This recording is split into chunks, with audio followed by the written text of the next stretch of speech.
ఇన్ని చిన్న బోరుగడ్డ అని ఎందుకనంటే అండి, జగన్కి కొంతమంది గర్ల్ ఫ్రెండ్స్ ఉన్నారండి. గర్ల్ ఫ్రెండ్స్ అంటే ఉంపుడు గత్తులు అనొచ్చు.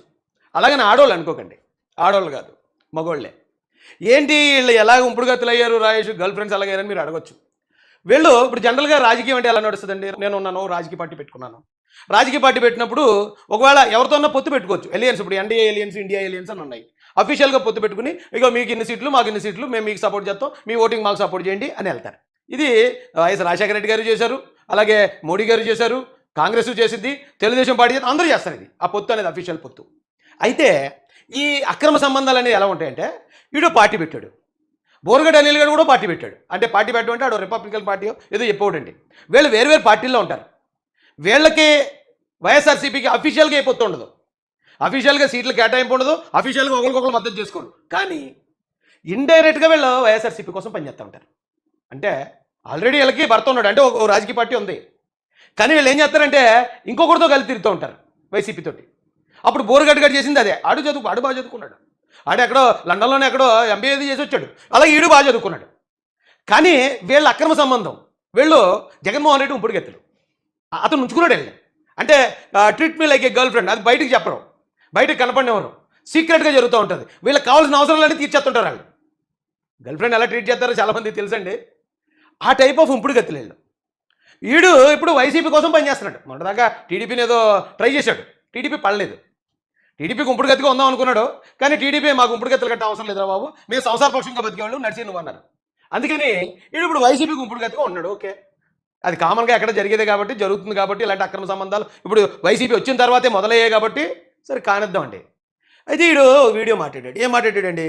ఇప్పుడు చూడండి, 8 మందో 10 మందో కూర్చున్నారు. ఒక్కళ్ళ ముఖంలో నెత్తురు చుక్క లేదు, ఒక్కళ్ళ ముఖంలో నవ్వు లేదు, ఒక్కళ్ళ ముఖంలో అధికారంలో ఉన్న భరోసా లేదు, ఒక్కళ్ళ ముఖంలో కూడా అరే మేము నిజాయితీగా ఉన్నాము, మేము నీతిగా ఉన్నాము అన్నటువంటి ఒక్కళ్ళ ముఖంలో అయినా సరే ఒక మంచి ఒక అట్మాస్ఫియర్ కనపడిందా?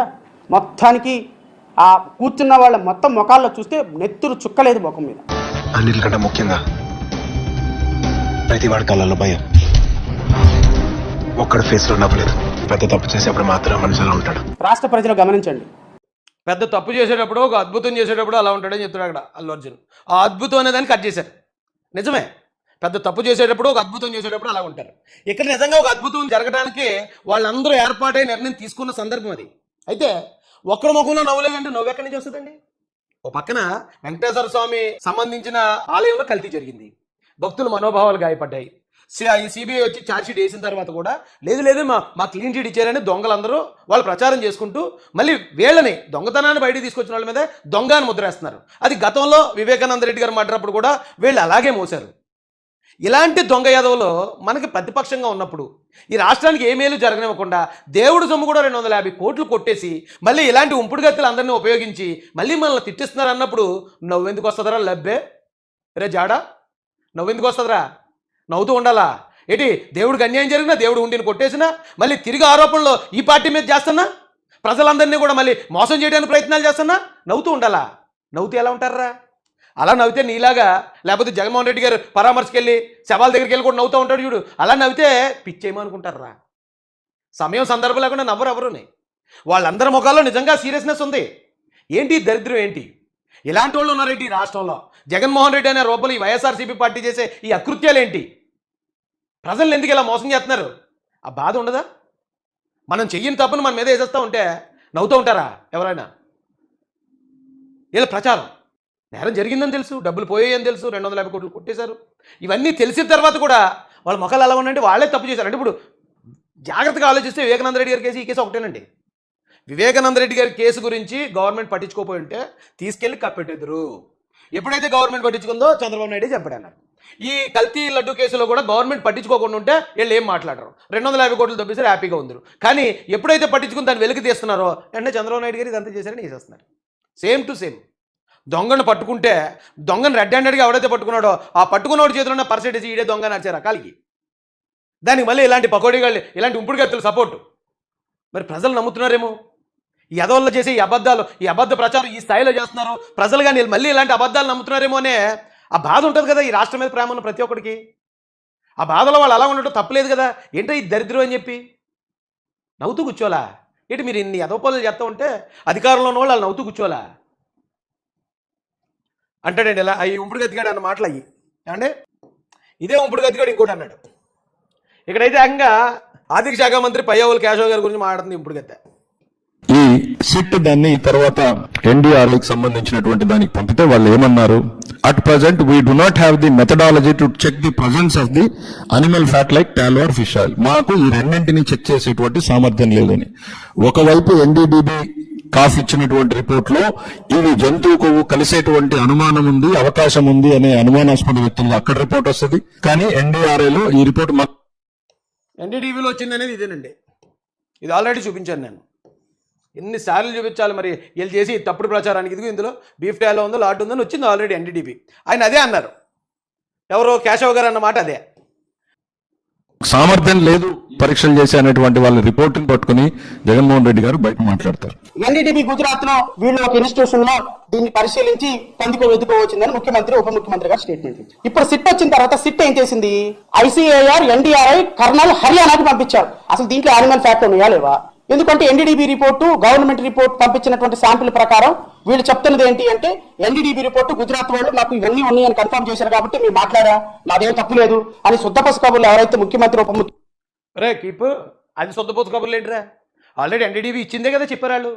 సిబిఐ కూడా ఏం చేసిందంటే ఎన్డీడీబీ గతంలో ఇచ్చిన రిపోర్ట్ పంపించారు అక్కడికి ఎన్డీఆర్ఐకి. ఇగో గతంలో ఎన్డీడీబీ ఇలాగ ఇచ్చింది, మరి మీ పరిస్థితి ఏంటి, అది సిబిఐ ఛార్జ్షీట్లో కూడా పెట్టింది కదా. రా కీపు, జగన్ గారు కీపు పెట్టింది కదా, అది నీకు తెలుసు కదా.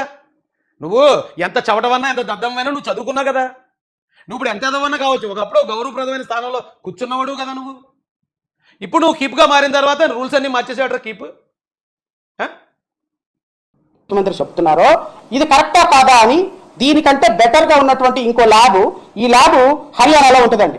దీని పేరు ఐసీఏఆర్ ఎన్డీఆర్ఐ ఇన్స్టిట్యూషన్. దీనికి పంపిస్తే ఈ 4 ఐటమ్స్ లో ఎక్కడా కూడా పంది కొవ్వు ఎద్దు కొవ్వు అవశేషాలు ఉన్నట్టు. నువ్వు గతంలో పట్టుకుని వచ్చేవాడు కదా, ఆధారాలు పట్టుకొచ్చేవాడు కదా, ప్రతిదీ కూడా ఆన్ పేపర్ మాట్లాడేవాడు కదా. మరి ఇప్పుడు ఎందుకు ఆ ఛార్జ్షీట్ పట్టురాలేదురా కీప్? ఆ ఛార్జ్షీట్ పట్టుకొచ్చి దానిలో ఇక ఎలా చెప్పారు సిబిఐ వాళ్ళని చూపించాలి కదా నువ్వు. అది చూపించకుండా నీ సొల్లు మాటలేంటి, నోటికి ఏదొస్తే అది వాగటం ఏంటి ఏంటి ఈ అక్రమ సంబంధాలు ఏంట్రా బాబు. నీకు పార్టీ ఉంది కదరా, ఒకవేళ పార్టీ లేదనుకో ఆ పార్టీని ముగిస్తే నువ్వు వైసీపీలో జాయిన్ అయిపో, గౌరవంగా ఉంటుంది. ఎస్ ఈ రాష్ట్రంలో పెద్ద పెద్ద నాయకులు కూడా ఏదో పార్టీలో పనిచేసిన వాళ్ళే, తప్పేం కాదు. ఓ పార్టీ పెట్టుకోవడం ఎందుకు, ఈ రంగు వ్యవహారాలు ఈ అక్రమ సంబంధాలు నడపడం ఏంటి? నా దగ్గర ఆధారాలు ఉన్నాయండి, నేను ప్రతిదీ డాక్యుమెంట్ చూపించాను. కానీ ఇలాంటి ఎదవలు ఇలాంటి పనికిమాల ప్రచారం చేస్తుంటే మరి చంద్రబాబు నాయుడు గారికో లోకేష్ గారికో పవన్ కళ్యాణ్ గారికో ఇలాంటి నీచుల్ని ఎప్పుడు చూడనోళ్ళు సడన్గా ఇలాంటి వాళ్ళని చూసినప్పుడు వాళ్ళకి మంచి వాళ్ళు కొంచెం బాధపడతారు కదండి. ఏంట్రా బాబు ఎంత దరిద్రం, ఎంత నీచులు ఉన్నారు, ఎంత నీచానికి దిగజారుతున్నారేంటి అని వాళ్ళు బాధపడడం అర్థం ఉంది కదా. కానీ రాష్ట్ర ప్రజలు అయితే అర్థం చేసుకుంటారు. చంద్రబాబు నాయుడు గారు లోకేష్ గారు పవన్ కళ్యాణ్ గారి వాళ్ళు ఎందుకు బాధపడుతున్నారో రాష్ట్ర ప్రజలకు తెలుసు.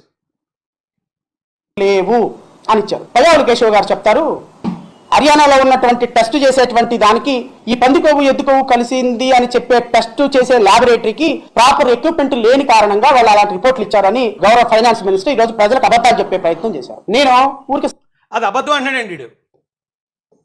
ఇది డైరెక్ట్గా ఆ ఛార్జ్షీట్లో ఉన్నదే. ఛార్జ్షీట్లో వేసిన పేజీలో 35వ పేజీలో ఉంది. ఈ డేట్లో ఆల్రెడీ మొన్న కూడా చెప్పాను నేను.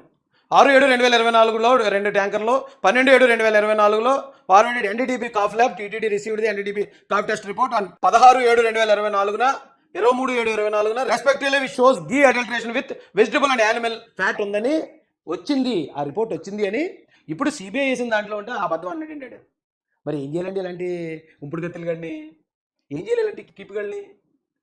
ఈ అక్రమ సంబంధాలు పెట్టుకునే ఎదవలో ఇంత పబ్లిక్గా వచ్చి అబద్ధాలు చెప్తూ ఉంటే మరి వాళ్ళు ఇప్పుడు పయ్యావుల కేశవ్ గారు ఉన్నారు, ఆయన ఎంతో నిబద్ధత కలిగిన వ్యక్తి, ఎప్పుడూ ఒక మాట కూడా తోలడు, చాలా పర్ఫెక్ట్గా చాలా నిబద్ధతతో అంతా కూడా డాక్యుమెంట్ ఎవిడెన్స్తో మాట్లాడతాడు.